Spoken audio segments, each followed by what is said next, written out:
하나님이 우리에게 신앙을 가르쳐 주시는 방법은 두 가지가 있을 것 같아요.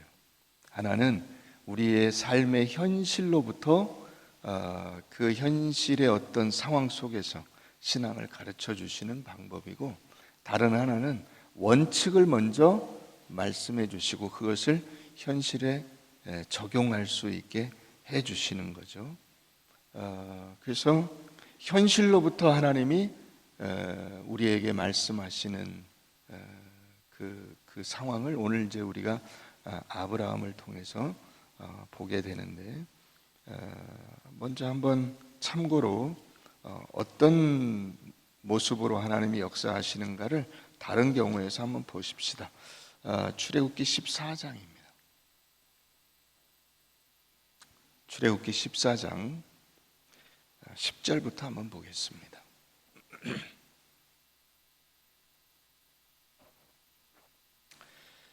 출애굽기 14장 10절. 바로가 가까이 올 때 이스라엘 자손이 눈을 들어본즉 애굽 사람들이 자기들 뒤에 이른지라 이스라엘 자손이 심히 두려워하여 여호와께 부르짖고 그들이 또 모세에게 이르되 애굽에 매장지가 없어서 당신이 우리를 이끌어내어 이 광야에서 죽게 하느냐? 어찌하여 당신이 우리를 애굽에서 이끌어내어 우리에게 이같이 하느냐? 우리가 애굽에서 당신에게 이른 말이 이것이 아니냐? 이르기를 우리를 내버려 두라. 우리가 애굽 사람을 섬길 것이라 하지 아니하더냐? 애굽 사람을 섬기는 것이 광야에서 죽는 것보다 낫겠노라. 이렇게 그 모세에게 이스라엘 백성들이 불평을 하죠. 애굽에서 나올 때는 그런 불평을 하지 않았죠. 근데 군대가 다시 쫓아와서 다시 잡아가려고 하니까 이런 불평을 하는 겁니다. 그때 모세가 말하죠. 13절. 모세가 백성에게 이르되 너희는 두려워하지 말고 가만히 서서 여호와께서 오늘 너희를 위하여 행하시는 구원을 보라. 너희가 오늘 본 애굽 사람을 영원히 다시 보지 아니하리라. 여호와께서 너희를 위하여 싸우시리니 너희는 가만히 있을지니라. 그래서 이 하나님께서 이와 같은 두려운 순간에 너희를 어떻게 보호하시고 이끄실 것인가를 선언하시고, 실제로 이제 이스라엘 백성들은 홍해를 가르고 그 갈라진 홍해 사이를 마른 땅같이 지나서 광야로 나가게 되고, 뒤따라오던 애굽 군대는 다시 합쳐진 그 바닷물에 빠져서 죽게 됩니다. 분명히 눈으로 보게 된 것이죠. 하나님이 어떻게 그들을 보호하시고 책임져 주시는가 하는 것을 알게 된 겁니다. 이와 같은 모습이 오늘 아브라함에게 하나님께서 찾아오신 모습이라고 할 수 있습니다. 다시 본문으로 가서 우리가 오늘 읽지 않았습니다만 1절 한번 가서 보시죠. 이후에 여호와의 말씀이 환상 중에 아브라함에게 임하여 이르시되 아브라함아 두려워하지 말라. 두려워하지 말라. 나는 내 방패요 너의 지극히 큰 상급이니라. 아브라함에게 지금 어떤 어려움이 있는 겁니까? 두려움을 겪고 있는 거죠. 왜 두려워했을까요? 아브라함이 두려운 이유는 무엇일까요? 우리가 추정을 해볼 수 있습니다. 먼저 첫 번째는 우리가 지난주에 살펴본 대로 아브라함이 전쟁을 수행했습니다. 그래서 그 전쟁에서 승리를 하기는 했지만 또 쳐들어오면 어떻게 합니까? 자기가 혼자로서는 감당하기가 어렵습니다.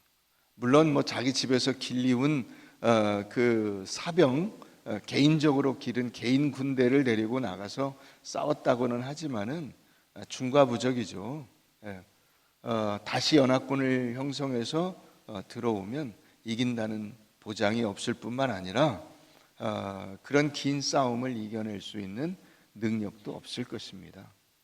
그러니까 그런 것을 걱정하고 염려할 수 있습니다. 그것이 첫 번째 두려움이요. 두 번째 두려움은, 이건 물론 다 추정입니다. 두 번째 두려움은 근데 분명하죠.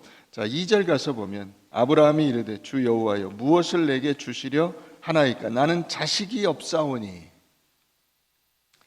하나님께서 아브라함을 택하여 갈대아 우르에서 이 가나안 땅으로 오게 하셨습니다. 오게 하시면서 뭐라고 하셨냐면 내가 내게 자손을 주리라 말씀하셨습니다. 그런데 그렇게 약속을 받고 아브라함이 가나안 땅으로 온 지 지금 한 10년 정도가 됐습니다. 그걸 어떻게 아냐고요? 우리가 16장 16절에 가서 보면 그 하갈이 이스마엘을 낳고 그때가 86세라 하는 말씀이 나옵니다. 그러니까 그보다는 좀 앞이니까 지금 한 대략 10년 정도 됐을 것으로 추정해 볼 수 있습니다. 약속을 받은 지 10년이나 지났는데 하나님 아무것도 안 하고 계시지 않습니까? 저는 이대로 죽는 거 아닙니까?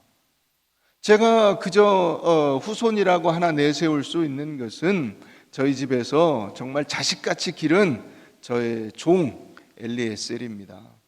저는 얘를 후계자로 삼아서 얘한테 저의 모든 것을 물려주고 끝이 아닌가 생각합니다. 이러고 말하고 있는 겁니다.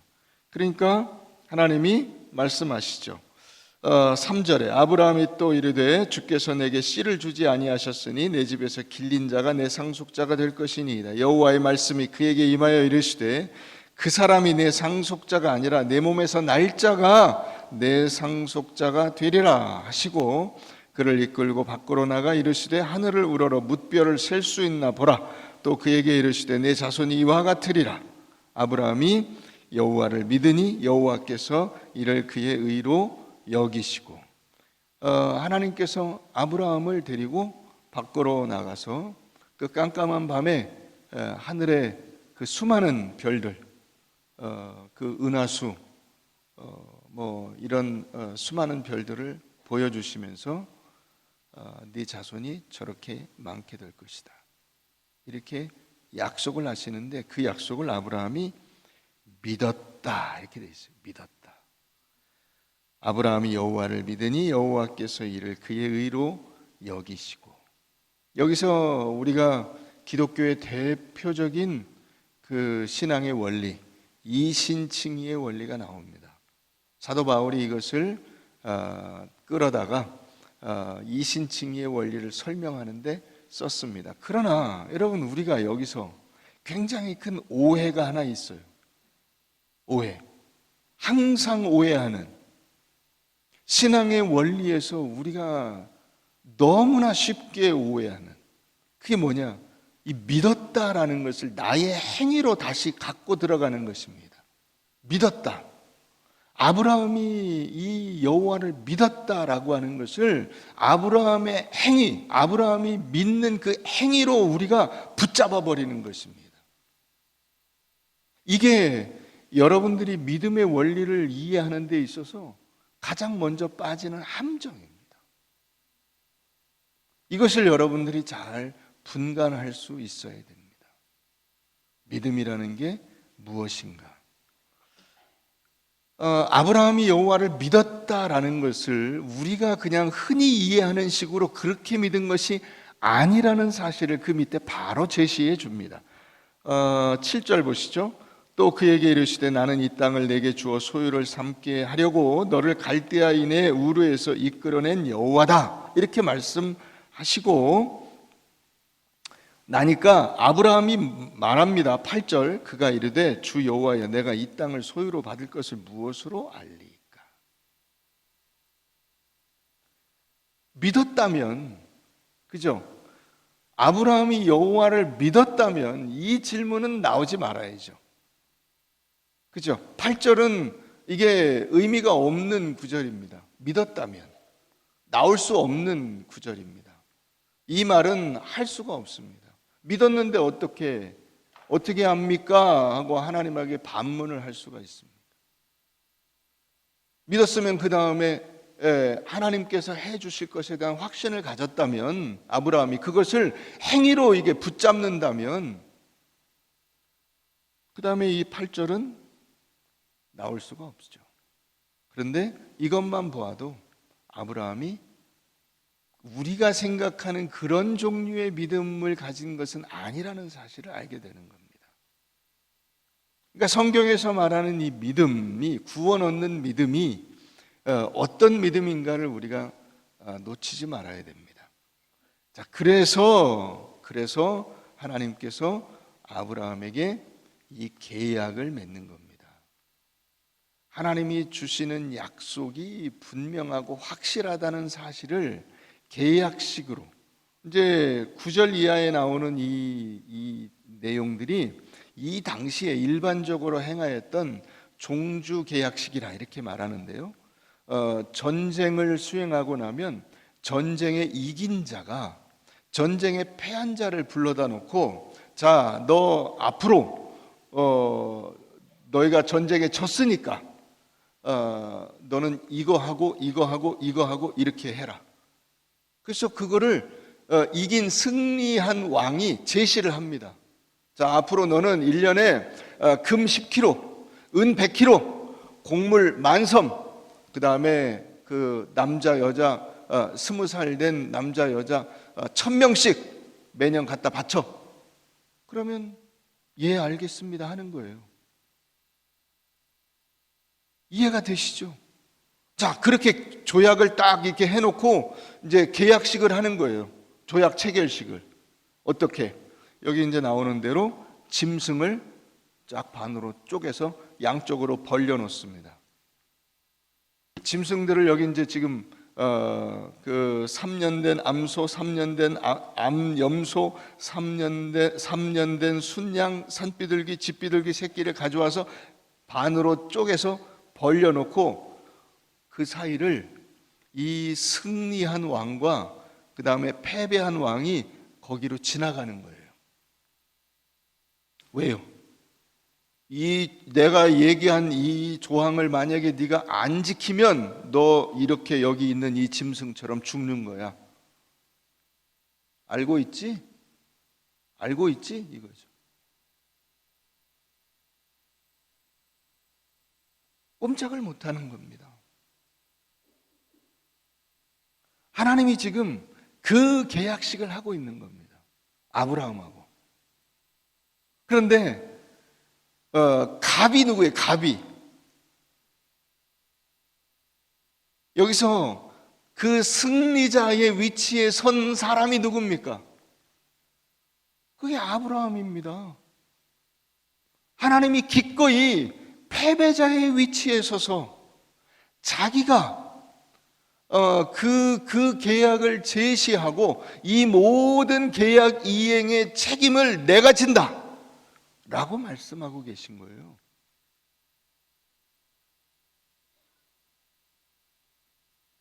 이게 놀라운 겁니다. 자, 말씀 한번 보세요. 그 벌려놓은 짐승, 쪼개진 짐승 사이를 누가 지나가나 한번 보세요. 12절 보면 해질 때에 아브라함에게 깊은 잠이 임하고 큰 흑암과 두려움이 그에게 임하였더니 이렇게 돼 있어요. 그리고 나서 이 조항들이 쫙 나옵니다.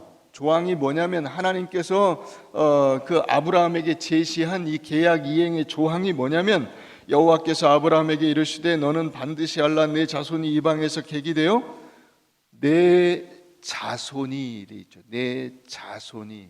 지금 아브라함은 자식이 없습니다. 그런데 내 자손이 이방에서 계기되어 그들을 섬기겠고 그들은 400년 동안 내 자손을 괴롭히리. 아브라함은 지금 아무도 없다고요. 그런데 내 자손을 400년 동안이나 괴롭혀요. 그러면 한 명이에요? 아니에요? 적어도 한 명은 아니죠. 혼자서 400년을 살 수는 없잖아. 그죠? 수백 명, 수천 명, 수만 명이잖아요.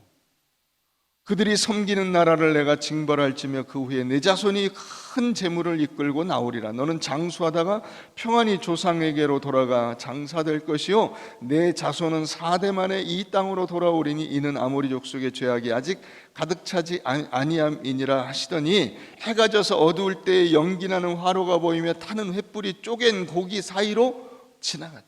하나님은 영이시기 때문에 보이지 않아서 하나님을 상징하는 어떤 상징물이 그 쪼갠 고기 사이로 지나간 겁니다. 그게 여기서는 타는 횃불.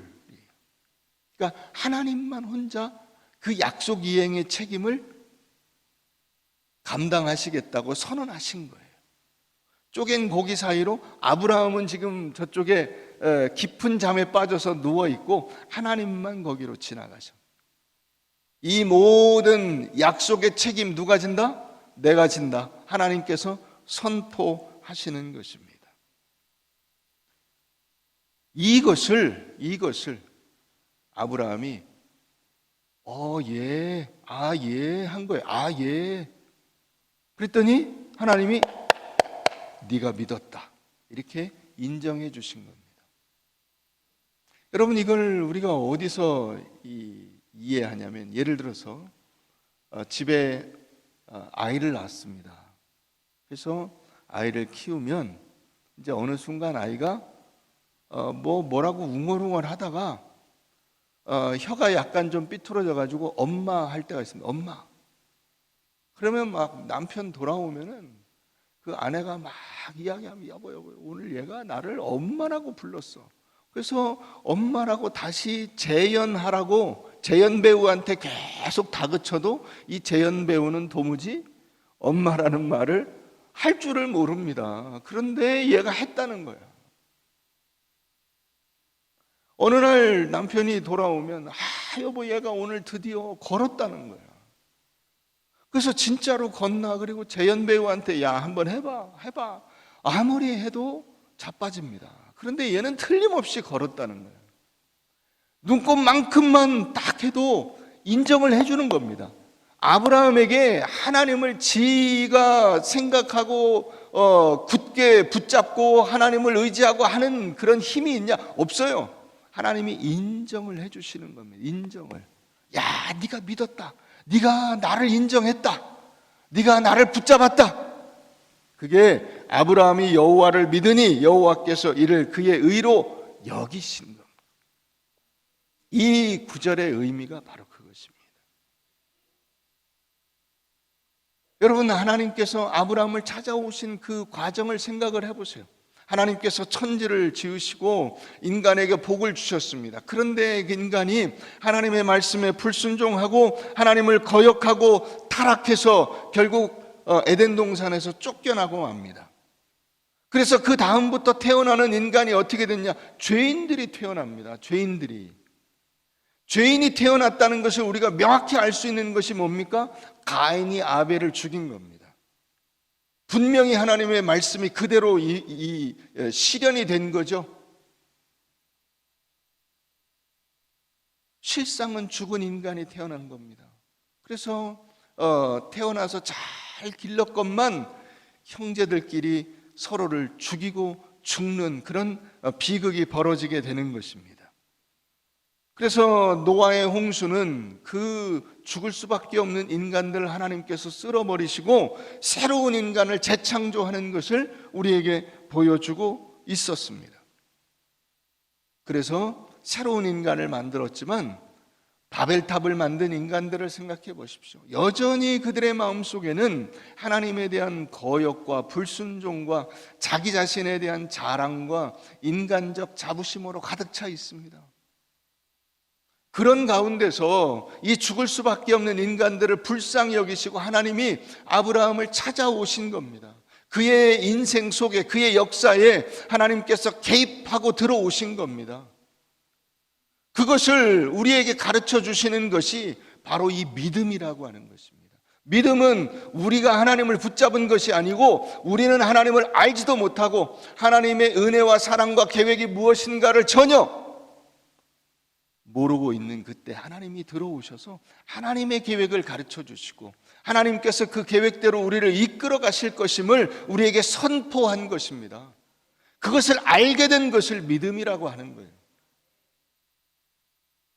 믿음은 내가 하나님을 붙잡아서 하나님, 저 하나님 없으면 죽습니다 하고 이게 꼭 붙잡은 이 손이 믿음이 아니고 하나님이 우리를 붙잡아서 하나님의 계획 속에 우리를 불러들이시고 그 계획의 큰 그림 속에 우리가 주인공으로 들어와 있다는 사실을 가르쳐 주시고 그것을 얼핏 보여준 것을 우리는 그냥 이게 보았지만 본 것도 아니고 들었지만 들은 것도 아닌 것 같은 멍한 상태로 있는데 네가 보았다, 네가 들었다 칭찬해 주시고 격려해 주시고 우리를 붙잡아 주시는 것을 믿음이라고 하는 겁니다. 이것을 아브라함이 특별해서 믿었다, 그래서 믿음의 조상이다, 이렇게 생각하시면 안 됩니다.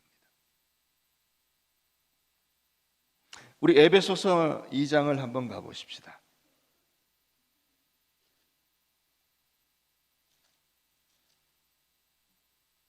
에베소서 2장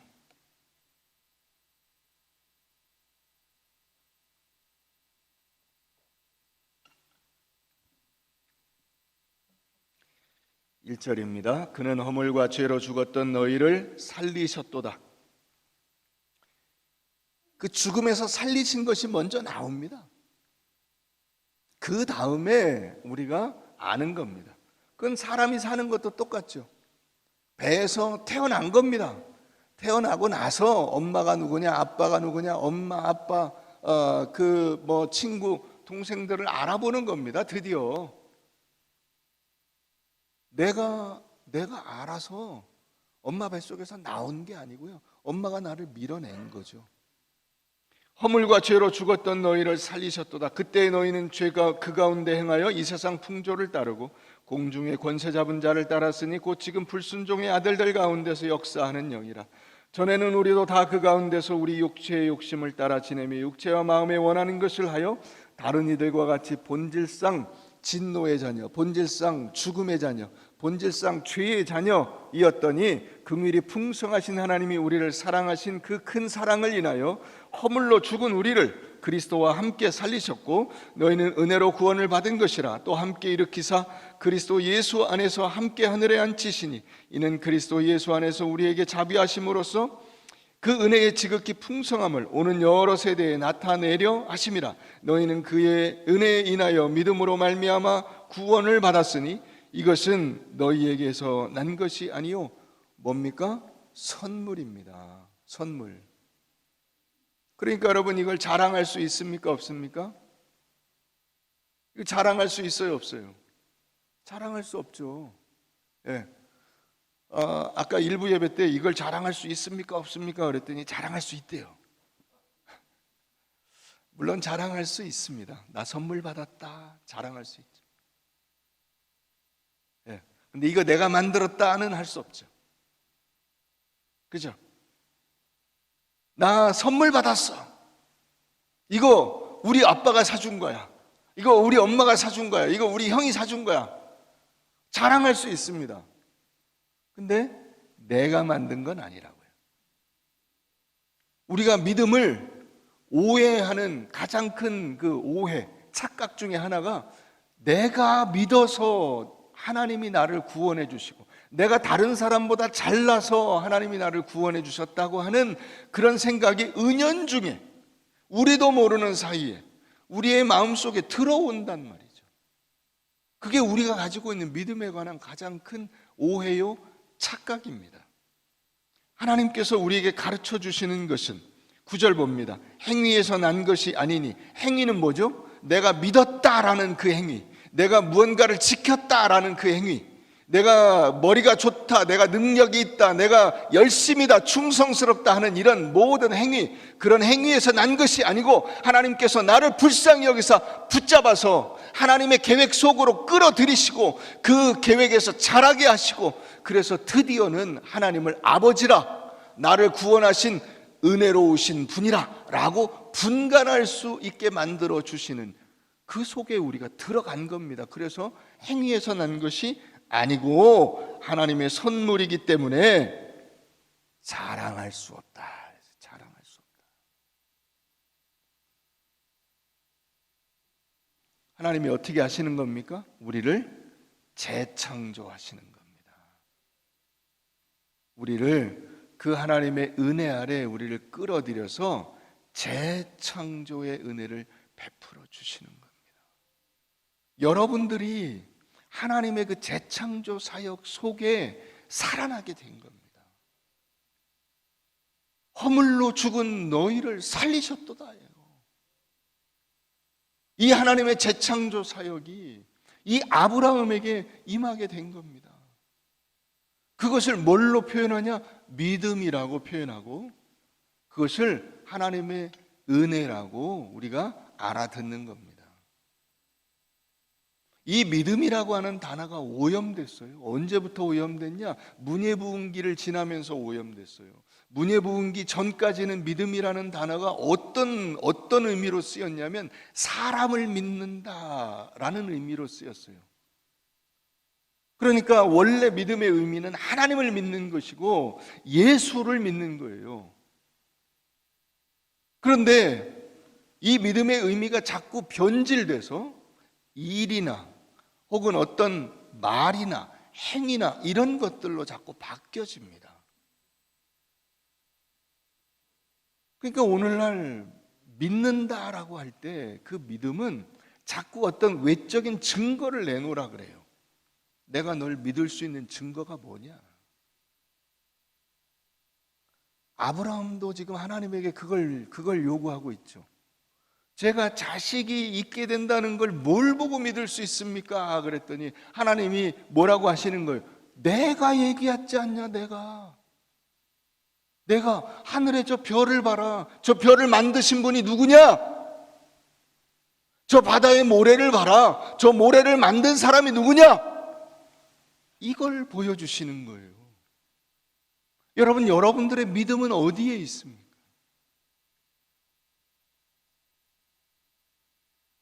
여러분, 오늘날 믿음이라는 것을 찾아볼 수 없게 된 이유는 뭐냐면 자꾸 하나님을 안 쳐다보고 딴 데를 쳐다보기 때문에 그런 겁니다. 그러니까 두려워하는 겁니다. 하나님이 아브라함에게 찾아오셔서 아브라함아 두려워하지 마라. 나는 내 방패요 너의 큰 상급이니라 말씀하시잖아요. 내가 믿음의 주체고 내가 믿음의 목적이고 내가 믿음의 대상이고 나를 믿어야지 자식을 믿는 거 아니다. 여러분, 그래서 자식이 태어난 다음에도 그 아브라함에게 이삭을 바치라는 요구를 하나님이 하시는 겁니다. 네가 나를 믿고 있는가를 내가 한번 점검해 봐야 되겠다. 하나님을 못 믿으면 다 두렵습니다. 모든 게 다 두려움입니다. 오늘날 왜 사람들이 결혼하지 않고 아이를 안 낳냐? 미래에 대한 두려움이죠. 그죠? 미래가 두렵습니다. 나 돈도 없는데 그나마 있는 돈 배우자에게 자식에게 다 쏟아붓고 나면 저는 어떻게 삽니까? 이거 아니에요. 하나님이 우리에게 공급해 주십니다. 하나님이 우리의 미래는 누구에게 달려있는 나에게 달려있지 않습니다. 나에게 달려있다면 내가 안 죽어야 되지 않습니까? 그렇죠? 미래를 내 맘대로 한다면 내가 안 죽어야죠. 근데 내가 죽잖아요. 그건 내 맘대로 못 한다는 얘기예요. 미래는 내 손에 달려있지 않습니다. 하나님께 달려있습니다. 하나님이 책임져 주십니다. 그걸 이 아브라함에게 하나님께서 분명히 선포하시잖아요. 너 나하고 계약서 쓰자. 계약서 쓰자. 자, 내가 이렇게 해줄 거야. 저는 이거 감당할 힘이 없습니다. 아, 걱정하지 마. 내가 다 책임질 거야.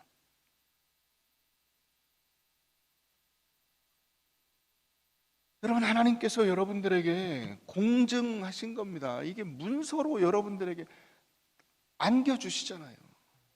문서로 써서 하나님이 직접 그 종들을 시켜서 이 모든 계약 내용을 여기다가 딱 적어가지고 여러분들에게 문서로 주시잖아요.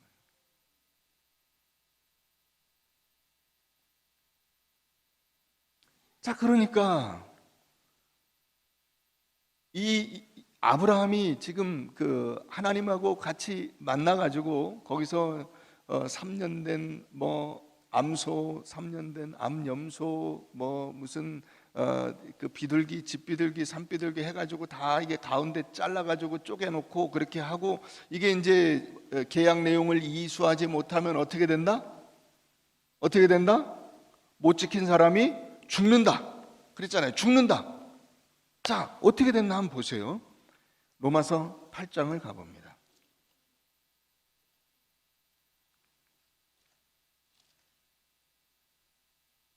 로마서 8장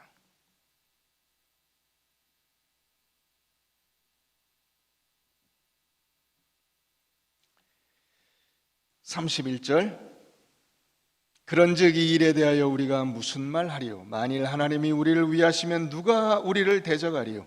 자기 아들을 아끼지 아니하시고 우리 모든 사람을 위하여 내주시니가 어찌 그 아들과 함께 모든 것을 우리에게 주시지 아니하겠느냐? 누가 능히 하나님께서 택하신 자들을 고발하리요? 의롭다 하신 이는 하나님이시니.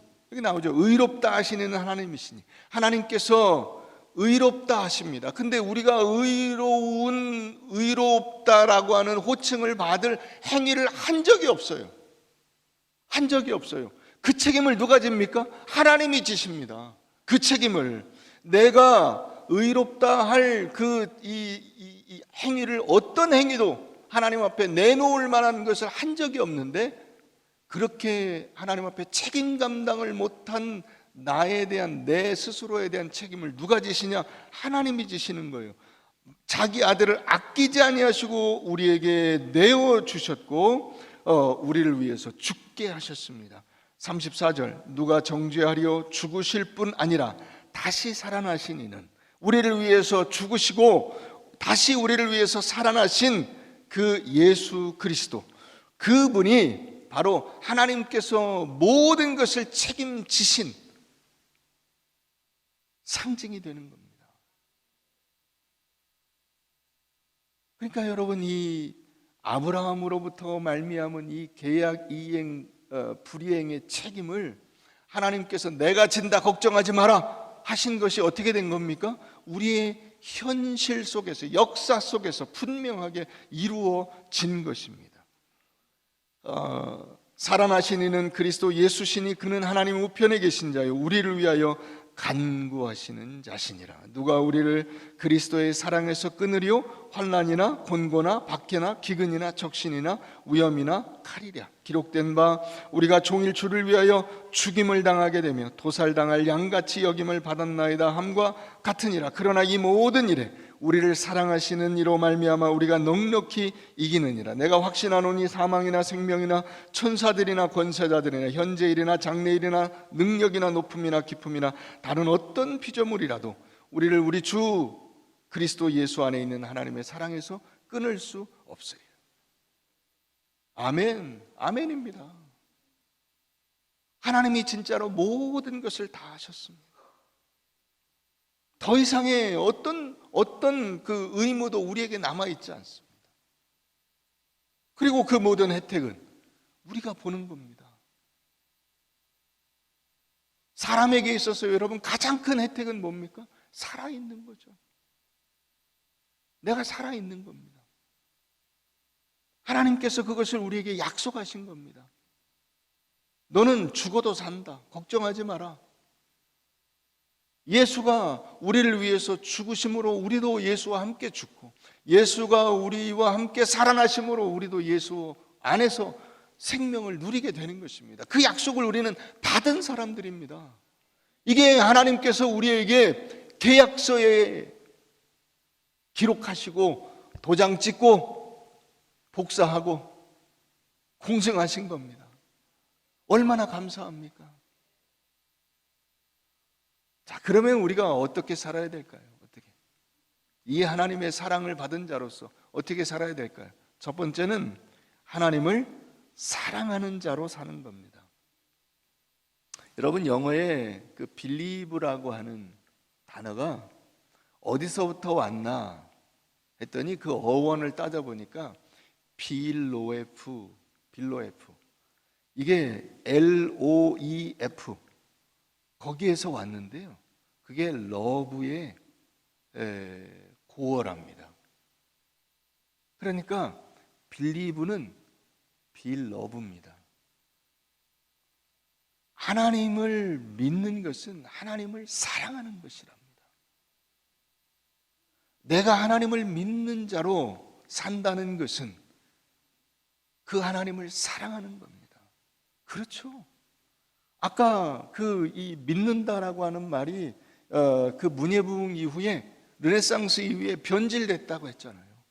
무엇에서? 사람을 믿는 것에서. 어떤 그의 행위나 목적물을 믿는 것으로 바뀌었습니다. 원래의 의미로 우리가 생각을 해보면 내가 아무개를 믿는다라는 것은 내가 아내를 믿는다, 내가 남편을 믿는다, 내가 자식을 믿는다는 것은 그를 사랑한다는 뜻이고 그에게 모든 것을 건다는 뜻입니다.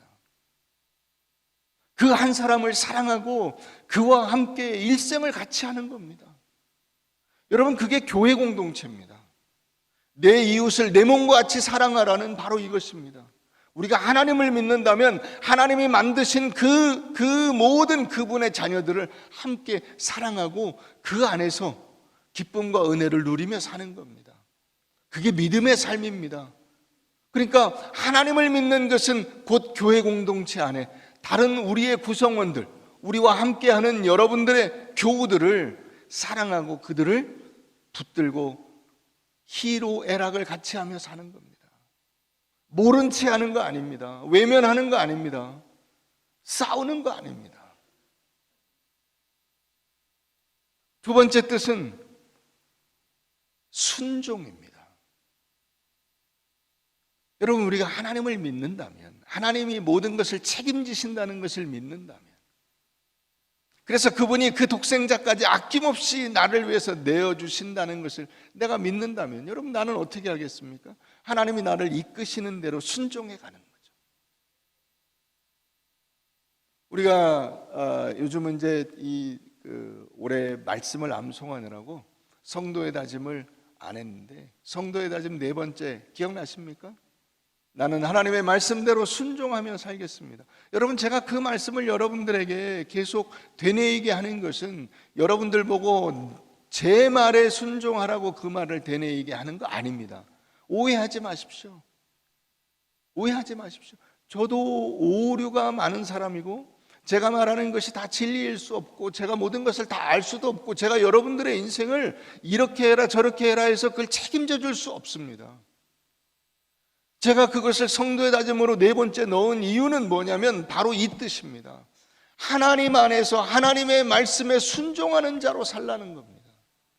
왜냐하면 하나님께서 여러분들의 인생을 가장 아름답고 복된 그 목적지로 인도해 주실 것이기 때문에 그렇습니다. 그러니까 여러분들의 인생은 결국 순종으로 마침표를 찍어야 됩니다. 여러분들의 인생의 상황에서 무언가를 불평하고 자꾸 뛰쳐나가고 거역하고 남들과 싸우고 갈등하지 마십시오. 로마서 13장에 보면 너희는 너희 위에 세운 권력자, 임금 이런 사람들한테 복종해라 하는 말이 나옵니다. 여러분, 로마 권력이 그 당시 전 세계를 잡고 있었는데 그 로마 권력에 의해서 죽임을 당하게 된 사도 바울이 그 얘기를 하고 있습니다. 왜 사도 바울은 도망치지 않고 그 시저를 찾아서 로마로 들어갔을까요? 그 권력 앞에 복종해서 자기 목을 내놓고 순교를 했을까요? 그것은 하나님께서 세운 사람이라고 생각을 했기 때문에 그렇습니다. 그러므로 여러분, 직장에서 직장 상사, 가정에서 자기 아버지 엄마, 또 어느 조직이나 어느 단체에서 상급자나 혹은 직책상으로 자기 위에 있는 어떤 사람들과 자꾸 갈등을 빚는 것은 여러분들이 믿음이 없는 겁니다. 하나님께서 세우신 그 분에 대한 복종이 결국 어디로 나타나야 되냐면 나의 현실 속에서. 여러분, 에베소서 5장 한번 가서 보세요. 에베소서 5장이 말하고 있는 바가 바로 그겁니다. 5장 21절.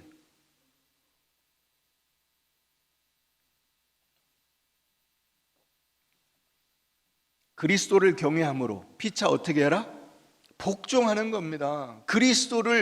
예수를 안다면 우리가 어떻게 해야 되냐? 복종하는 겁니다. 그래서 그 다음에 바로 뭐가 나옵니까? 아내들아 남편에게 복종하라. 남편들아 아내를 제 몸같이 사랑하라. 자녀들아 부모의 말씀에 순종해라.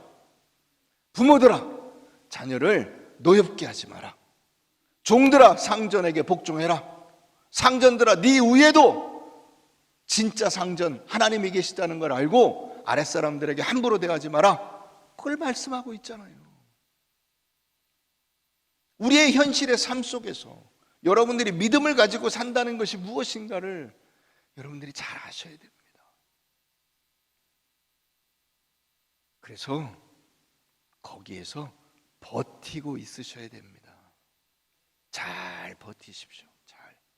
어려움과 환란이 있다고 해서 때려치고 나오는 것을 반복하지 마세요. 묵묵히 자신의 자리를 버티는 겁니다. 여러분, 인내라는 말이 휘포모네라고 해요. 휘포모네. 휘포는 뭐뭐 아래에, 모네는 거기 머무르고 있는 겁니다. 하나님 아래 머무르고 있는 겁니다. 상전 아래 머무르고 있는 겁니다. 부모 아래 머무르고 있는 겁니다. 이건 남편들에게는 해당되는지 모르겠어요. 아내 아래 머무르고 있는 건가요? 하여튼 뭐 등등, 예. 그런 겁니다. 남의 아래에 있다는 것이 그게 쉬운 일이 아니죠. 쉬운 일이 아닙니다. 그러나 그 자리를 내가 지킴으로 해서 결국 하나님께서 완성하실 그 놀라운 은혜의 그 약속이 성취되는 겁니다. 놀라운 약속이 성취되는 겁니다. 말씀을 정리하겠습니다. 사랑하는 성도 여러분, 우리가 믿음을 가졌다는 것은 하나님의 은혜를 받았다는 뜻이고, 그 하나님의 은혜를 받은 자가 살아야 될 삶은 무엇이냐? 하나님을 사랑하고 주위에 있는 모든 이들과 함께 하나님의 뜻에 순종하는 자로 살아가는 겁니다. 그 삶을 잘 감당하시고 이번 한 주간도 믿음으로 승리하는 여러분들 되시기를 주의 이름으로 축원합니다.